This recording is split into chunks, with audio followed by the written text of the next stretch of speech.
اعوذ باللہ من الشیطان الرجیم بسم اللہ الرحمن الرحیم الا تنصروه فقد نصره الله اذ اخرجه الذين كفروا ثاني اثنين اذ هما في الغار يقول لصاحبه لا تحزن ان الله معنا فانزل الله سكينته عليه وايده بجنود لم تروها وجعل كلمة الذين كفروا السفلى وَكَلِمَةُ اللَّهِ هِيَ الْعُلْيَا وَاللَّهُ عَزِيزٌ حَكِيمٌ۔ اگر تم ان کی یعنی نبی کریم صلی اللہ علیہ وسلم کی مدد نہیں کرو گے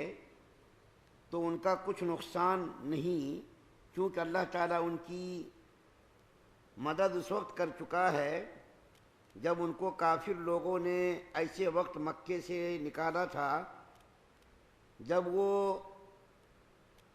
دو آدمیوں میں سے دوسرے تھے، جب وہ دونوں غار میں تھے، جب وہ اپنے ساتھی سے کہہ رہے تھے کہ غم نہ کرو اللہ تعالیٰ ہمارے ساتھ ہے، چنانچہ اللہ تعالیٰ نے ان پر اپنی طرف سے تسکین نازل فرمائی اور ان کی ایسے لشکروں سے مدد کی جو تمہیں نظر نہیں آئے، اور کافر لوگوں کا بول نیچا کر دکھایا، اور بول تو اللہ تعالیٰ ہی کا بالا ہے، اور اللہ تعالیٰ اقتدار کا بھی مالک ہے، حکمت کا بھی مالک ہے۔ سورہ توبہ کی آیت نمبر 40 آپ کے سامنے پڑھی گئی ہے۔ کل آپ کے سامنے ذکر کیا گیا تھا کہ اللہ تعالیٰ نے مسلمانوں سے یہ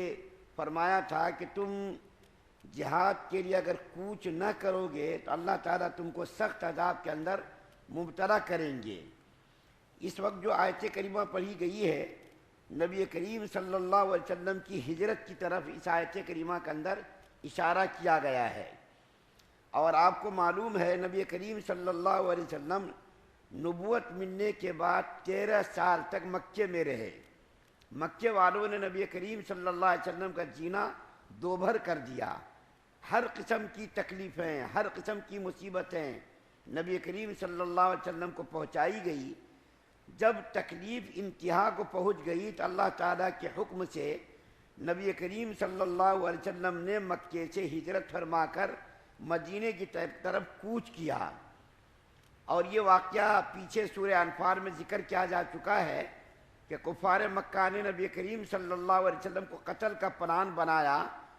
تو اللہ تعالیٰ نے حکم دیا یہ محمد صلی اللہ علیہ وسلم آپ ہجرت کر کے مکہ سے مدینہ تشریف لے جائیے۔ چنانچہ نبی کریم صلی اللہ علیہ وسلم رات کی تاریکی میں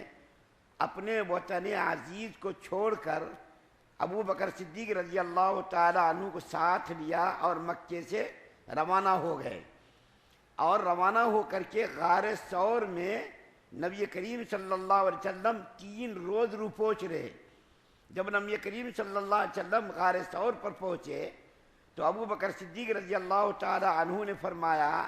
یا رسول اللہ صلی اللہ علیہ وسلم آپ تھوڑی دیر باہر ٹھہریے، میں اندر جا کر کے صفائی کر کے آتا ہوں۔ چنانچہ ابو بکر صدیق رضی اللہ تعالی عنہ غار ثور کے اندر گئے اور پورے غار کو صاف کیا، پورے سوراخوں کو اپنے کپڑوں سے پھاڑ پھاڑ کر کے اس کو بند کیا تاکہ کوئی تکلیف دینے والا جانور، سانپ، بچھو نکل کر کے نبی کریم صلی اللہ علیہ وسلم کو تکلیف نہ پہنچائے۔ اس کے بعد پھر عرض کیا یا رسول اللہ اب آپ تشریف لائیے۔ چنانچہ ابو بکر صدیق رضی اللہ تعالی عنہ نبی کریم صلی اللہ علیہ وسلم کو لے کر کے اندر آئے، اور ایک سوراخ جو رہ گیا تھا ابو بکر صدیق رضی اللہ تعالیٰ عنہ نے اپنے پیر کے انگوٹھے سے اس سوراخ کو بند کیا، اور نبی کریم صلی اللہ علیہ وسلم ابو بکر صدیق رضی اللہ تعالیٰ عنہ کی گود میں سر رکھ کر کے سو گئے، اور وہ جو سوراخ تھا اس سوراخ سے ایک سانپ نکلا اور ابو بکر صدیق رضی اللہ تعالیٰ عنہ کے پیر میں اس سانپ نے کاٹ لیا۔ میں نے ایک کتاب میں پڑھا، مفتی محمود صاحب رحمۃ اللہ علیہ جو بہت بڑے عالم مفتی گزرے ہیں، ان کا حال حال میں انتقال ہوا ہے، میرے استاد بھی ہیں، انہوں نے لکھا ایک جگہ کتاب میں کہ اس سوراخ میں ایک جن تھا، اور وہ جن حضرت عیسیٰ علیہ السلام کا صحابی تھا. حضرت عیسیٰ علیہ السلام نے نبی کریم صلی اللہ علیہ وسلم کے فضائل بیان کیے تو انہوں نے کہا تھا کہ آپ مجھ کو اجازت دیجئے جس غار میں نبی کریم صلی اللہ علیہ وسلم روپوش ہوں گے میں ان کی زیارت کروں، دیدار کروں. چنانچہ وہ جن آ کر کے اس غار میں رہا، سینکڑوں سال تک انتظار میں رہا، نبی کریم صلی اللہ علیہ وسلم کی زیارت کے انتظار میں رہا. جب نبی کریم صلی اللہ علیہ وسلم جب اس غار میں تشریف فرما ہوئے اور ابو بکر صدیق رضی اللہ تعالی عنہ نے اس غار کو انگوٹھے سے بند کر دیا تو وہ جو جن تھا سانپ کی شکل میں، اس جن کو غصہ آیا کہ جس ذات کی زیارت کے لیے میں صدیوں سے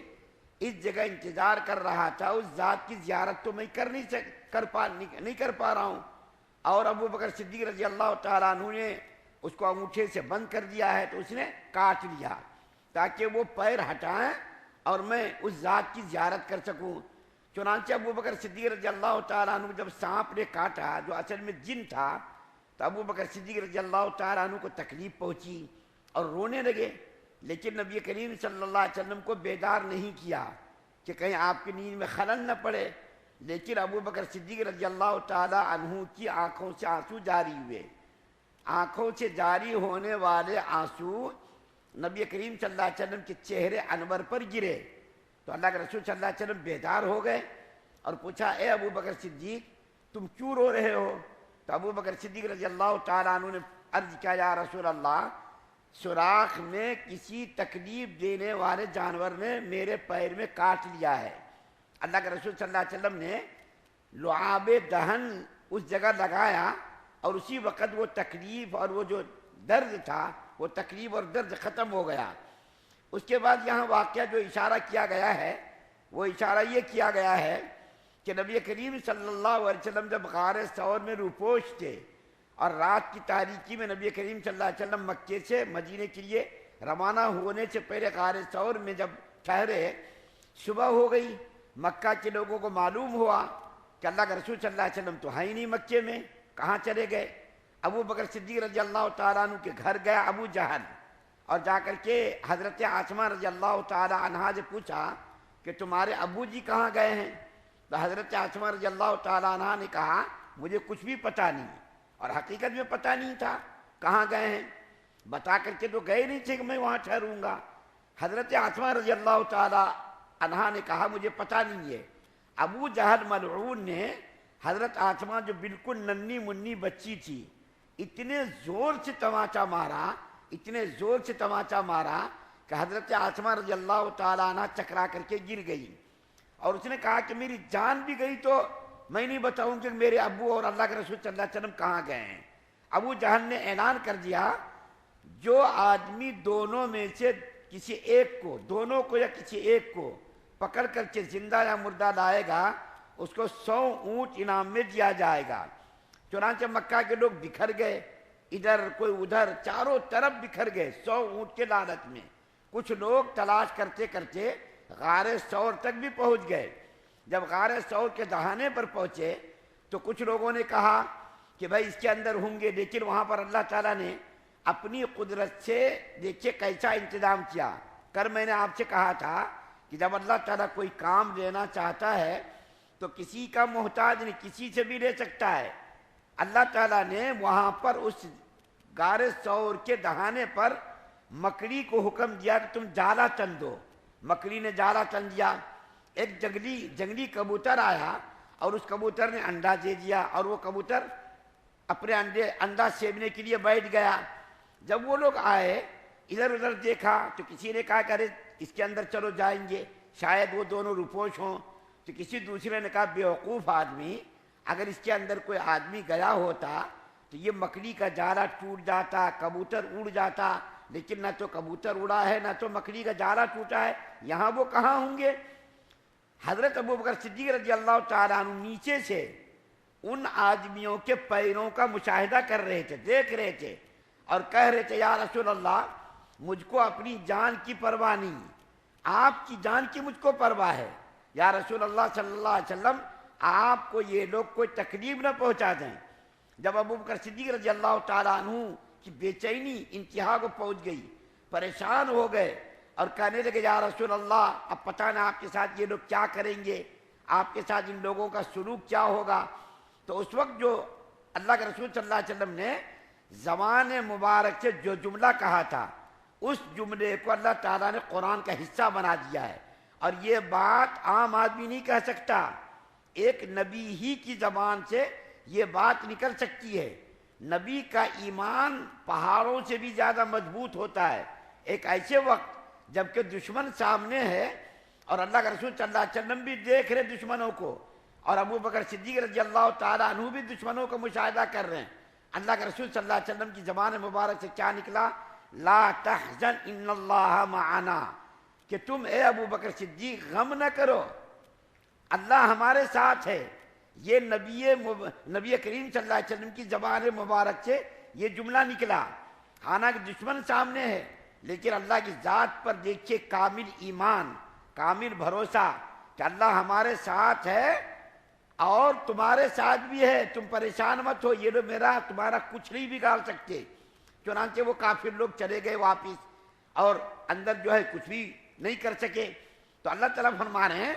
ایسے لشکر سے ہم نے اس وقت مدد کی، مسلمانوں کو خبردار کیا جا رہا ہے کہ اے مسلمانوں اگر تم نبی کریم صلی اللہ علیہ وسلم کی مدد اور نصرت نہیں کرو گے، جہاد کے لیے کوچ نہیں کرو گے، تو اللہ تعالیٰ اس نبی کریم صلی اللہ علیہ وسلم کی مدد تو اس وقت کر چکا ہے جب غار ثور میں روپوش سے اور کفار مکہ کے بہت سارے لوگ تلاش کرتے کرتے وہاں پہنچ گئے تھے۔ اللہ تعالیٰ اس وقت بھی نبی کریم صلی اللہ علیہ وسلم کی جان کی حفاظت فرمائی، اور فرمان اللہ تعالیٰ ایسے لشکروں سے نبی کریم صلی اللہ علیہ وسلم کی مدد کرائی، اس لشکر کو تم لوگ نہیں دیکھ رہے تھے۔ چنانچہ علماء نے لکھا ہے فرشتوں سے مدد کرائی، فرشتوں سے حفاظت کر، فرشتے ہم کو آپ کو نظر نہیں آتے، تو اللہ تعالیٰ فرمانے ہیں کہ تم لوگ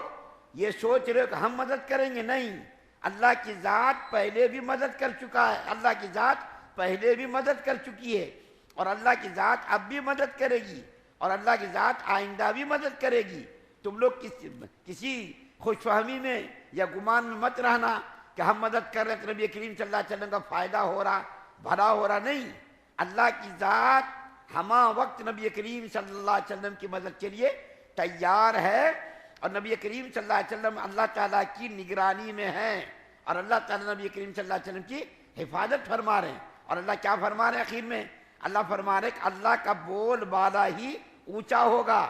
کفار مکہ نے کتنی بھی کوشش کر لی لیکن کفار کا بول بالا نہیں ہوا، بلکہ اللہ تعالیٰ کا ہی بول بالا ہوا۔ کفار مکہ اپنی سازش میں، اپنی کوشش میں، اپنی محنت میں، ہر چیز میں ناکام ہو گئے۔ کفار مکہ کو کامیابی نہیں ملی، بلکہ اللہ تعالیٰ کا ہی فیصلہ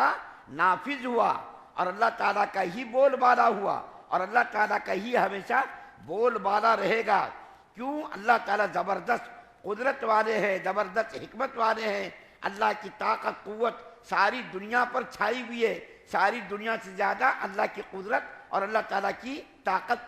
بڑی ہے۔ اللہ تعالیٰ کی طاقت کے مقابلے میں کسی کی کوئی طاقت نہیں، کسی کی کوئی قدرت نہیں۔ اللہ تعالیٰ نے ہجرت کا ایمان افروز واقعہ اس آیت کریمہ میں بیان کیا ہے، جس کو میں نے بہت ہی مختصر انداز میں بیان کیا، کیونکہ سورہ انفال میں بھی یہ واقعہ تفصیل سے بیان کیا جا چکا ہے۔ اللہ سے دعا اللہ ہم سب کو سننے زیادہ من کی توفیق عطا فرمائے۔ سبحان اللہ و بحمدہ، سبحانک اللہم و بحمدک۔